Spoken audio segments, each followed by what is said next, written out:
What's going on, everyone? Jeremy here, Unsleeved Media, and I don't know. I have so much to talk about. I'm not sure if you're ready for a triple upload, but I wanted to give an update, as I do with every new set that comes out, on the card stock quality. Now, we know for at least since I'm on Ket Block, basically, well, actually, probably after cons, Wizards of the Coast cut corners on their card stock quality.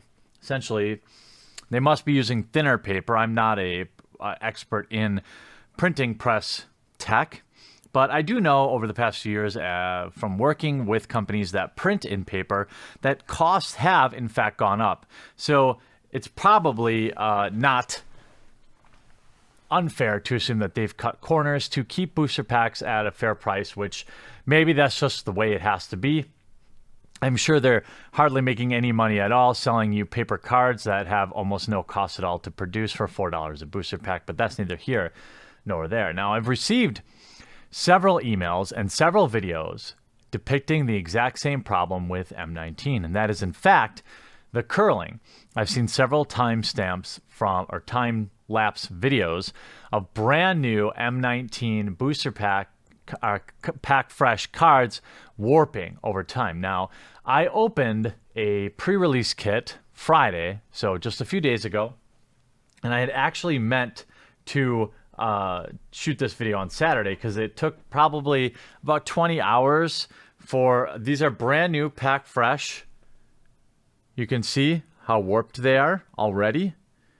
You can almost see straight through it. Sometimes it's easier to see if you actually put on something that is flat. See that? That's packed fresh, boys and girls. Why is this an issue? Why is this an issue? Well, we pay $4 a pack for booster packs because Wizards, whether intentional or unintentional, of course it's intentional, uses the secondary market to command the booster pack price. Now, this is, as I talked about in yesterday's Dead TCG video, which I did on the awesome game Shadowrun, you should definitely check out. If you're going to charge $3 or $4 for a booster pack, it must provide some resale value. It's just the way it works in trading card games. This is why, to date, really, Pokemon, Yu-Gi-Oh!, Magic the Gathering are really the only TCGs that have really made it. Every year, I mean, paper TCGs are dead, in my opinion. People have asked me, when are you going to put out your own trading card game? Probably later this year, maybe early next year. But it's going to be something more like Star Realms, where people can buy just one-time expansions. It's hard enough to compete with digital card games these days. But when you're competing with actual elemental issues where we exchange $4, you give me a booster pack. Whether it's set or not, there is some expectation by the buyer that you'll have a chance to have some value. Maybe you'll open a card that is worth $5 and you can trade it for a card and you don't need it, so you trade it for another card that's worth $5 that you do need. Maybe you get really lucky and you open a $20 card and you sell that card and you buy more booster packs. This is the life of the Timmy. This is the life of, honestly, most Magic players. We here in the YouTube sphere, in the Pro Tour, in the Twitterverse of Magic players, we are so small, so tiny. Most Magic players buy a booster pack, they crack that $10 card. What do they do with it? They run right back into that local game store, they hand it over, and they buy 2 more booster packs. Why? Because it's fun. Why do people buy lottery tickets? These are the people that sell Magic the Gathering cards, not pros, not e-celebs. It's casual players like many of you and I used to be. Now, I will continue to boycott purchasing these cards outside of testing and content reasons. If you notice, I didn't do any mass box openings. I didn't do any box openings for M19 because I feel like it contributes to the sale of these cards unless I then go out and share the news. One email I got from Chad Bennett says, I want to start by saying I love your channel. I can't subscribe a 3-year-old and a girl a month away will do that to you. Oh, maybe he means like Patreon. I don't have a Patreon, so it's okay. You say things how they are. Some might say you're mean. I will call you, but you will call people out when they do stupid shit. Good on you. So anyway, on to the good stuff. I bought an M19 booster box over the weekend. Surprise, surprise, bendy cards an hour or so later. Besides that, I would estimate that about 25% of comments had printing errors. I tried to include some pics for you, but they didn't turn out that great. The misprint lies between the frame and where the color starts, on the left, on the gold of the card. It's over to the right by the word flying. If you want me to send you some, let me know.